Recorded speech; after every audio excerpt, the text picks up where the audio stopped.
actions can be a matter of life or death. Let's look at what Sun Tzu says here in The Importance of Strategy, Chapter 1. Military action is important to the nation. It is the road that can lead either to death or life. It is the journey of destruction or survival, and that's why it's imperative to understand the strategy of assessment and what factors to look at when it comes into play. Welcome to my journey where I'm sharing the knowledge of my transformative behavior on how I used to consume knowledge and what I'm doing now. So right now I'm looking at how to deep dive, gathering intelligence to my ultimate goal, to have the ultimate mindset. For this purpose, we're going to look at what Sun Tzu teaches you, and it comes down to developing and mastering the art of a strategic mindset. So let's go into Chapter 1, the importance of strategy, and let's break it down.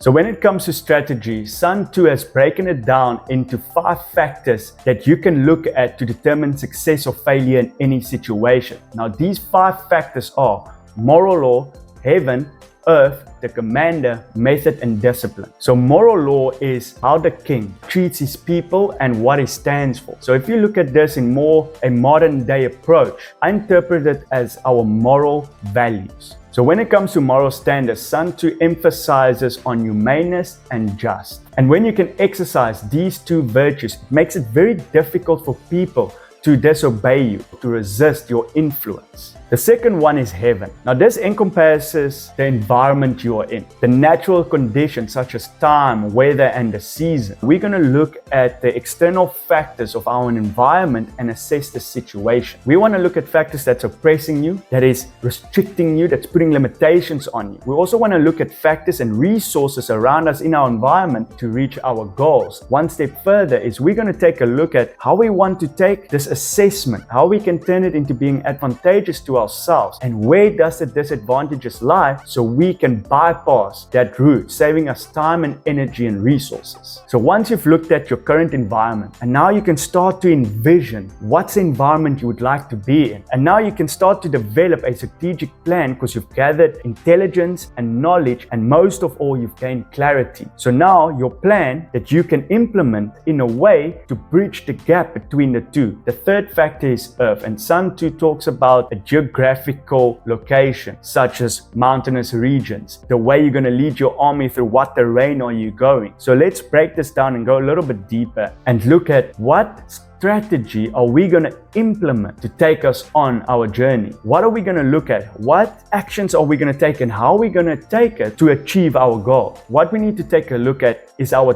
timeline and what obstacles and challenges might arise, and then as we identify them, we can counteract and be offensive on those strategies. This way we will always be prepared and diverting our energy from constantly fighting difficulties and challenges into execution. So what I've come to realize, planning is not strategy. These are 2 very different concepts. Strategy is the journey and every step you're going to take to achieve it. So by assessing the way of me, only then you can identify the best route to take. Factor 4 is the commander. Now in essence that means leadership, and Sun Tzu talks about 5 factors of highly effective and a strong leadership mindset. He teaches you that you have to practice all 5 of these virtues to be considered as a strong and effective leader, and by only practicing one or a few of these 5 virtues has some big consequences to it. The 5 virtues Sun Tzu talks about is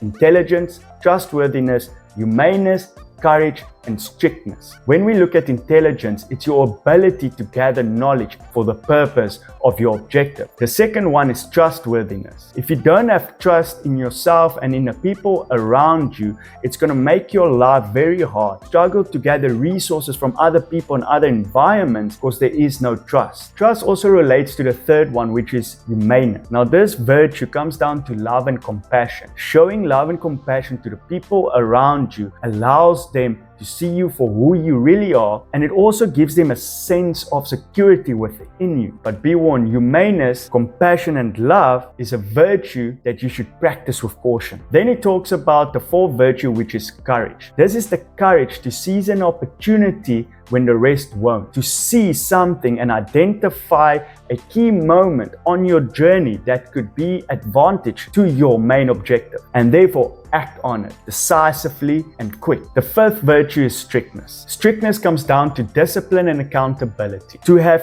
clear boundaries for the people around you to know when they cross this line, there is no coming back. Accountability for their actions, might it be good or bad, and to punish or to reward accordingly. Strictness also means to understand the difference between a mistake and a problem. Mistakes we train on, problems we eradicate. Now let's look at what Sun Tzu says about only practicing one or a few of these virtues. Reliance alone results in rebelliousness. Practicing humaneness alone results in weakness. Being fixated on trust alone makes you irrational. And then dependence on courage alone will result in violence. And excessive sternness will at the end of the day end up in cruelty. So now it starts making sense that why you should practice all 5 of these virtues together, all in its own place and all appropriate to its own function when the timing is right. Now the last factor Sun Tzu talks about on the 5 factors of how to assess success in any situation is method and discipline. Now, I'll be honest with you that as I uncovered the last factor, I struggled to really identify what Sun Tzu was trying to teach us here. He talks about organization, control, and kind of the chain of command, which in a way, in a business sense, is fine. But if you go deeper, I discovered this is about your habit and your daily actions you take that you build on to create this compounding interest which your kingdom can stand on, making it firm and powerful. Therefore, the compound interest of all your small actions and your habits and your discipline is the foundation of your success. As I look at these 5 factors on how to determine success, I came to realize in my past life there were so many failures simply due to the fact that I didn't assess all the aspects. And what I love about Sun Tzu is he breaks it down so simple. Alright guys, so you have to understand what I'm sharing with you is the tip of the iceberg. It is the summary of my findings. In my community on school, I really go deep. I create this blueprint. I go and consume knowledge, gather intelligence, and tools and resources that I've used to find clarity. And everything I find, I put in step-by-step process in my community on school. So for those of you out there tired of this fixed mindset that's constantly feeling defeated, join me on this journey until we create this ultimate and powerful mindset. I would love to have you along with me. Click Bing, like, subscribe to see where I'm at and where I'm going. Right now, I'm working on the art of war. My next one, I'm going to this one, the dark psychology. Boom, boom, boom. Everything to help me achieve and develop and master the ultimate strategic mindset.